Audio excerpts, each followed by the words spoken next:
Je voudrais vous présenter maintenant Arev, Pelin, Sümer, qui est une jeune paléogénéticienne qui est l'auteur d'un des articles que j'ai montré ce matin.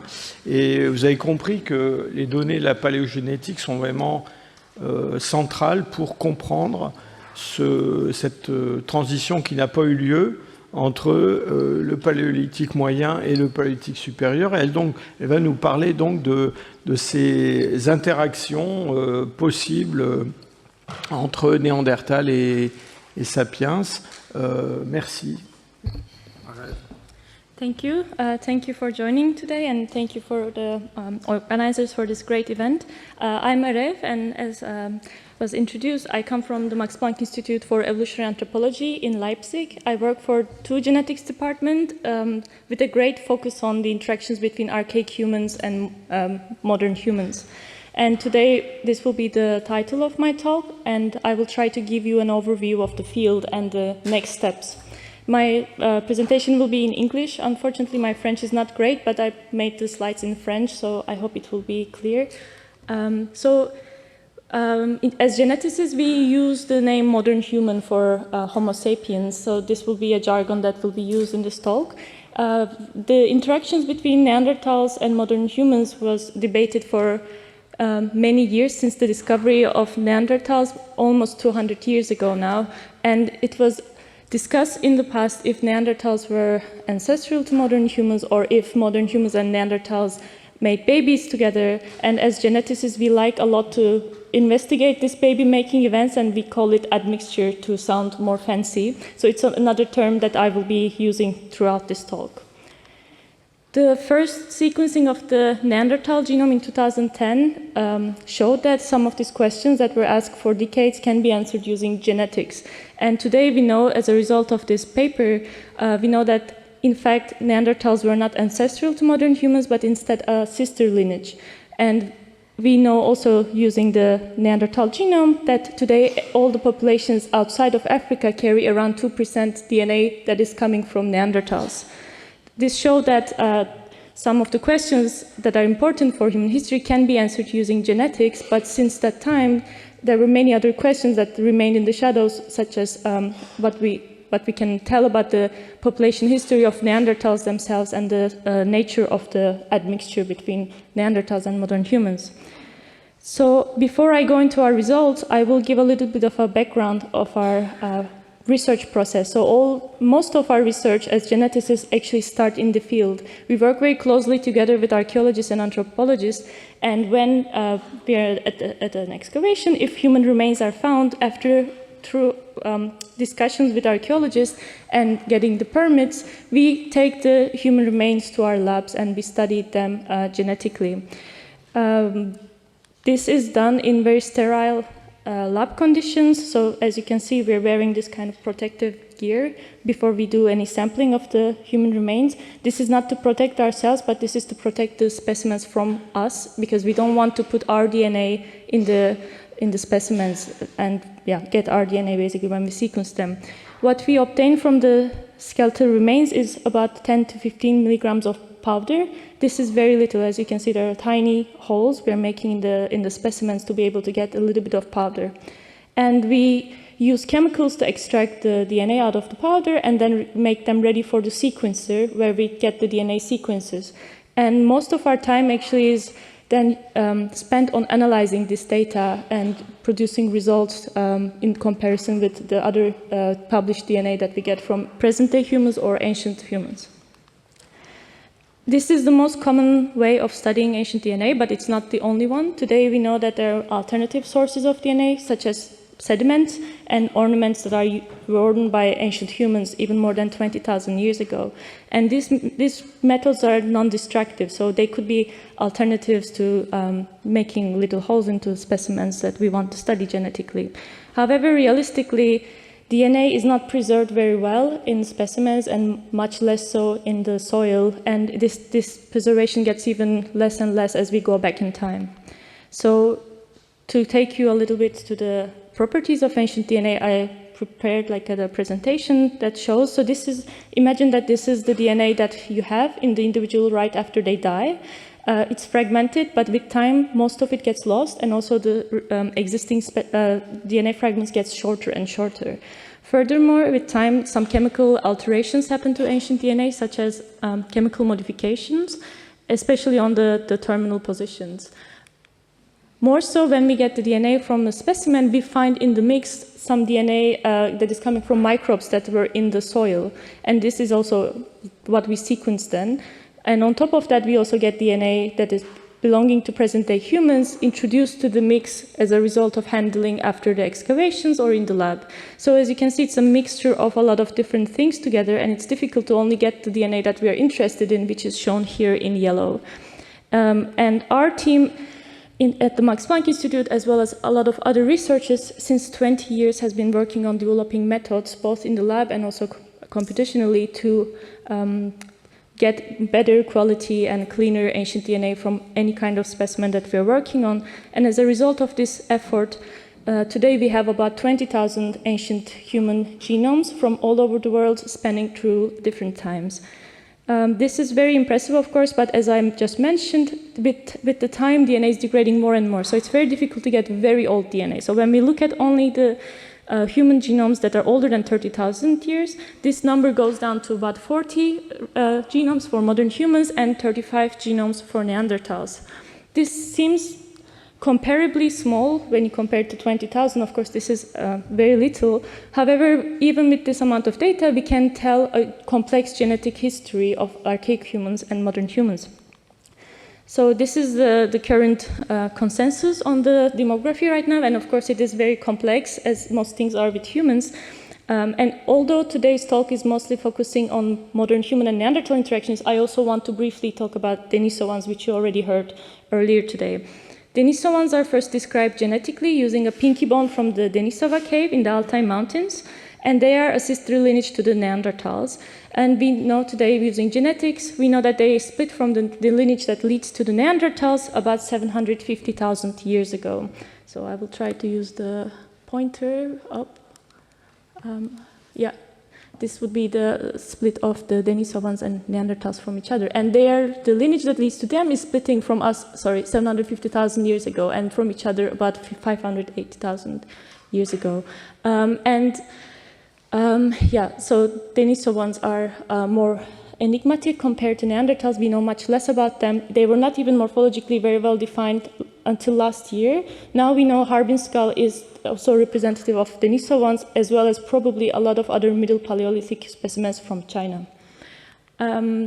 What we know about the Neanderthals is a bit more. So using high coverage genomes from various Neanderthals, so today we have 4 of those, we know that their populations can be genetically grouped into 2 main clusters. One of them is the ones in the Altai Mountains that lived around 100 to 120,000 years ago. And we know that they were a small isolated group and had some Denisovan ancestry also. The second group, the larger one, which we have more genomes from, is represented by Vindhya Neanderthal from the Chagriskaya cave. And they are mostly found in the Western Europe and Western Eurasia.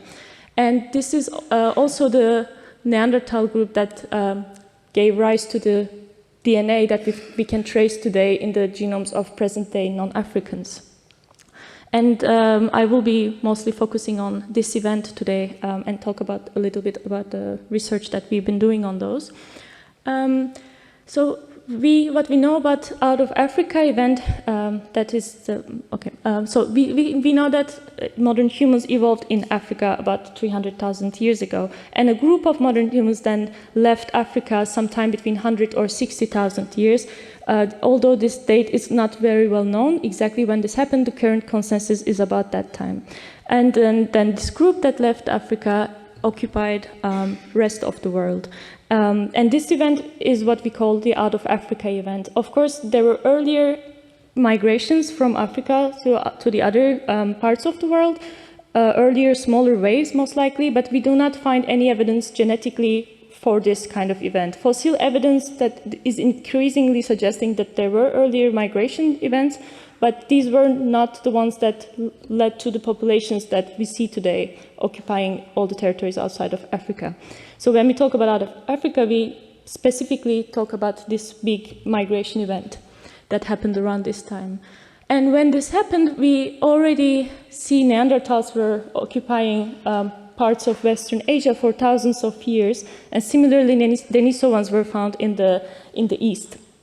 And using the DNA coming from Neanderthals that is present in the present-day human genomes, this admixture event between modern humans that left Africa and Neanderthals was dated to between 37,000 and 86,000 years before present. However, as you can see, this is a very large time interval, so it's not very precise. And the reason why this is not precise is because present-day human genomes were used, and this introduces some noise. I will explain a little bit better later this, but as we get closer to the timing of the admixture, if we use genomes from this time, then we can date it more precisely. And this is exactly what we did in a study that I had the opportunity to lead in the last few years. And you already heard a lot about this, but this focuses on human remains from Ranis in Germany and Zlaty Kun in Czechia. And before our study, there were only a few, so 7 to be precise, human genomes that are older than 40,000 years. And the only high-quality one among them was the one in Ustishim. So from Europe, we didn't have any high-quality genomes that are very important to study the precise timing of this admixture. So in this study, we were lucky to obtain 13 human specimens from Ranis cave in Germany that dated between 49,000 to 42,000 years before present. And when we generated DNA from these specimens, we found that they came from 6 individuals in total. And we were able to get good quality genomes from them, and especially from one of them, Ranis 13, the DNA preservation was so well, we were able to get a high quality genome. And on top of that, we also increased the quality of the genome from the Zlaty Kun individual from Czechia that was previously introduced, which made, through our efforts, we were able to triple the number of high-quality genomes that are older than 40,000 years. And this allowed us to look into the population history of this group much more in detail, but also investigate the admixture between modern humans and Neanderthals much more in detail. So when we first look into the genetic relationship between the group in Ranis and all the other modern humans that lived before 40,000 years ago, we found that Ranis individuals are clustering together and separate from the others, such as the ones from Bachokiro, Tianyuan, or Ustishim and Oase. So they were grouping together. So this is a statistics called outgroup F3, and if the colors are brighter, so closer to yellow, it means that they are more similar to each other. So you can see that they're grouping together. And Zlaty Kun from Czechia, as you already heard, is also belonging to this group. So we see that Zlaty Kun was also grouping together with the individuals in Ranis. This means that they represent the same group of people that split from the main out of Africa population at the same time. And so when we look more in detail in the relationships within the group, what we found was that there were close relatives. So there was genetic kinship within the individuals in Ranis. We find a mother-daughter pair between an individual we call Ranis 4 and an individual we call Ranis 6. And we also found this mother-daughter pair had second to third degree relationship with another female in the group. To our surprise, when we compare Zlaty Kun in this analysis with the Ranis individuals, we find that Zlaty Kun was also in this extended family. So Zlaty Kun was also genetically related to a 5th or 6th degree to these 3 individuals that are in Ranis. This showed that Zlaty Kun was probably also a maker of LRJ, and not only she belonged to this group, but was also, as was introduced, was probably a distant cousin of the individuals that we find in Ranis. So when this group existed in Central Europe, in Germany and Czechia, there were also Neanderthals around. So this dates to, as I mentioned, between 42 to 49,000 years ago. And we know that there are Neanderthals there in Belgium, in Germany. So in the north, where this group is occupying and migrating, we do have Neanderthal groups there. And we wanted to see how the Neanderthal ancestry in the genomes of these individuals are. For this, I want to talk a little bit about what happens to the Neanderthal DNA once it gets into the human gene pool. So imagine you have a Neanderthal parent and a modern human parent. The child will have one set of chromosomes from each parent. So you will have one Neanderthal chromosome copy and one modern human copy. And if this child then grows up and has her own kids with modern humans, then in the next generation, what you will see is something like this. Because of a process we call recombination during cell division, the DNA in chromosomes is getting cut off and shuffled. So the DNA from the grandparents gets in each generation smaller and smaller. And if you think about many, many generations after, what we have is a lot of small fragments. So more in number, but much shorter. And using the distribution of these fragments that we identify, we can understand first how many Neanderthal ancestry is in there. So how many admixture events happened in the past of this individual that we study. Second, we can understand how many generations ago this happened. So this is how we date when the admixture event happened using genetic information. So after many, many generations, if you think of today, people living today, this is what you will find. So these are each chromosome of a person living today outside of Africa, and the red lines here are the Neanderthal ancestry. And yeah, they are very small, but you can see that they exist. When we did the same type of analysis now for Zlaty Kun and Ranis individuals, this is what we find. Now they're in blue, the Neanderthal ancestry, so they're in much bigger fragments. This is because they live closer to the event of admixture with Neanderthals. So there was not enough generations passed to break those into smaller fragments that we see today in present-day humans. So what we find here using the segment lengths and distribution of these Neanderthal fragments, we see that they actually come from a single admixture event. So they date back to about 66 to 98 generations before Ranis 13 lived. Let's say about 80 generations before Ranis 13 lived. We also compare this Neanderthal ancestry to the other ancient humans and present-day humans, and what we find that they correlate well, which means the Neanderthal ancestry we find in this individual is the same one that we find in the people living today. Using the generation time we calculated, using the method just I explained to you, and the radiocarbon dates directly taken on the specimen of Ranis 13, we are able to then precisely date when this admixture happened. And what we find as a result of this is between 49.5 thousand and 45.3 thousand years before present. And this agrees with the previous estimates that I showed you in the earlier slides. However, it is much more precise and a little bit on the younger edge of what was previously calculated. So this is what we learned for the share, so the main admixture event with Neanderthals that is shared between all the non-Africans living today and in the past.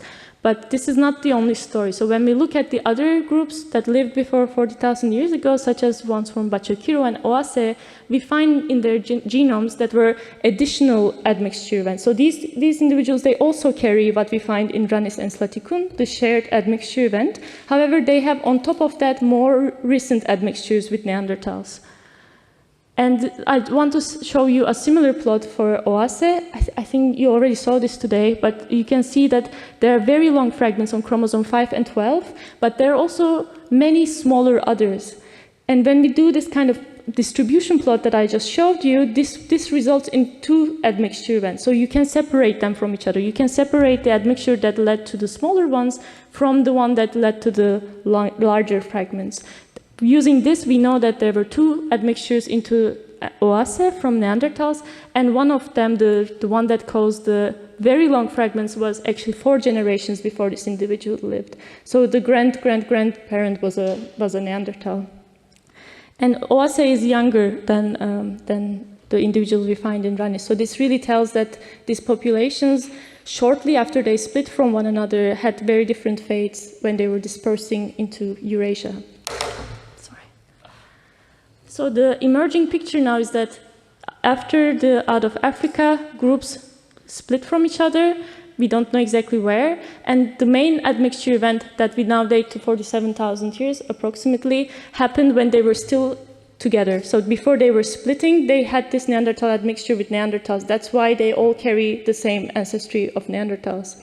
However, I want to also stress here again, although we date it to this time, it doesn't mean that it was one generational event. So what we mean by admixture is groups of people admixing for many generations. So actually when we dated how long this might have taken, we found it to be around 7,000 years. So imagine for 7,000 years, two populations are producing offspring together, so admixing. And this is what gives as a result to 2% Neanderthal DNA that we have today.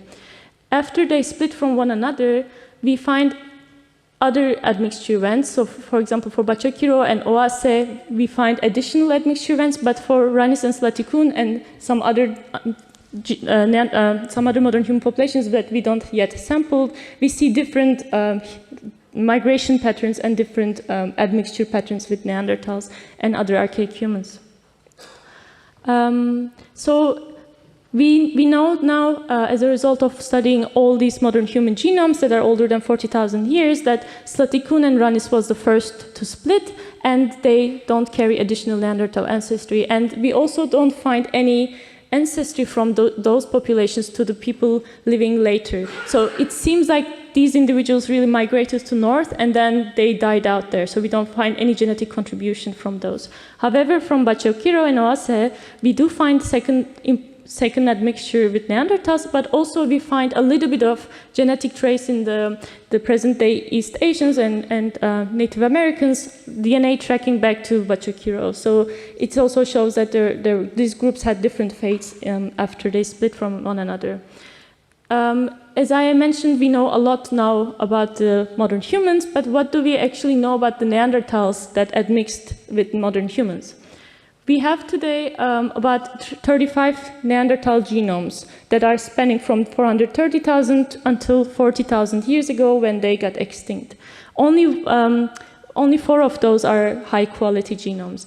But when we look at the time zone that is between 40 and 50,000 years ago, so the time that Neanderthals and modern humans were occupying the same territories and admixing with each other, this number goes to 12. So we only have 12 Neanderthal genomes from this time that is informative of admixture.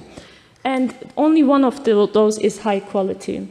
So this is limiting our understanding of the Neanderthal populations of this time. And I want to confidentially tell you about a study that we've been undertaking that is led by Alba Bosum-Mesa. This paper is accepted and is about to come out in a couple of weeks, hopefully, but it's under press embargo. So I ask you not to post anything about it on media, and if you're part of the press, please reach out to these people that are listed on the slides. And as a part of the study, we increased the number of Neanderthal genomes that are dating between 40 and 50,000 years ago to understand their populations better, but also to understand the Neanderthal modern human admixture better.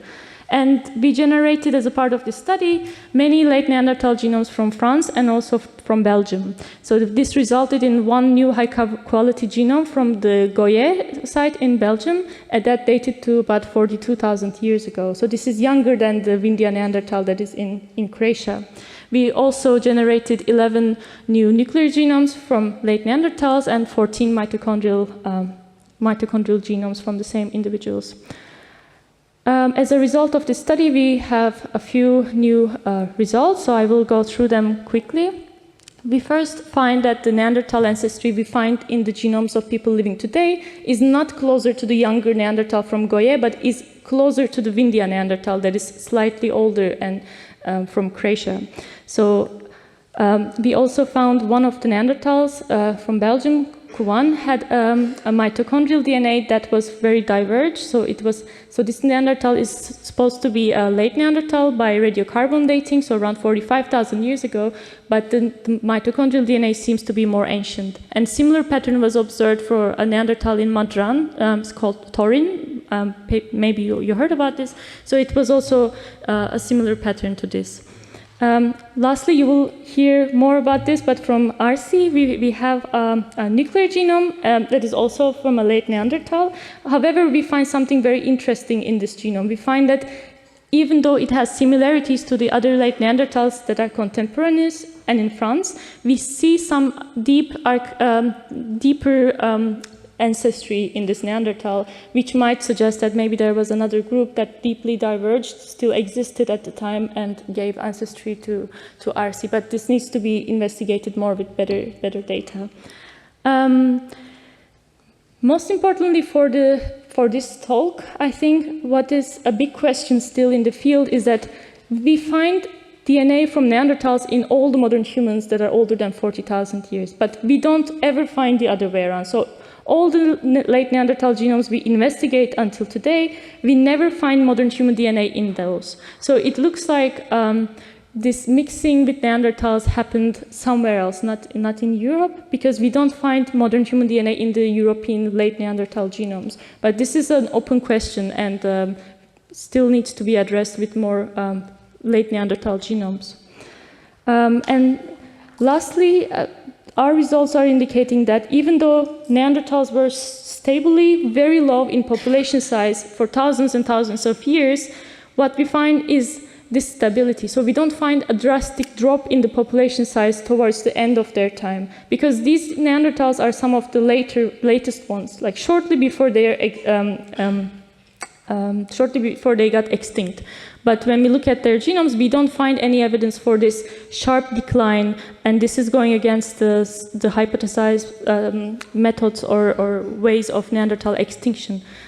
So this is also something that is still needs to be considered with genetics and other methods to study.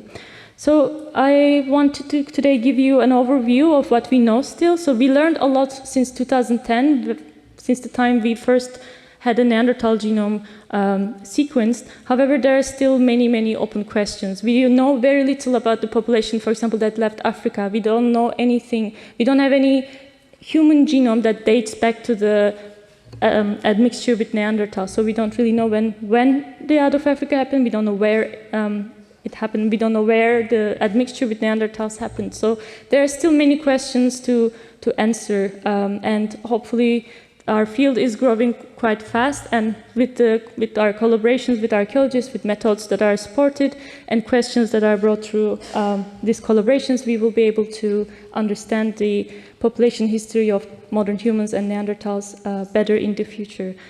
And with that, I would like to thank again the organizers, and thank you for listening.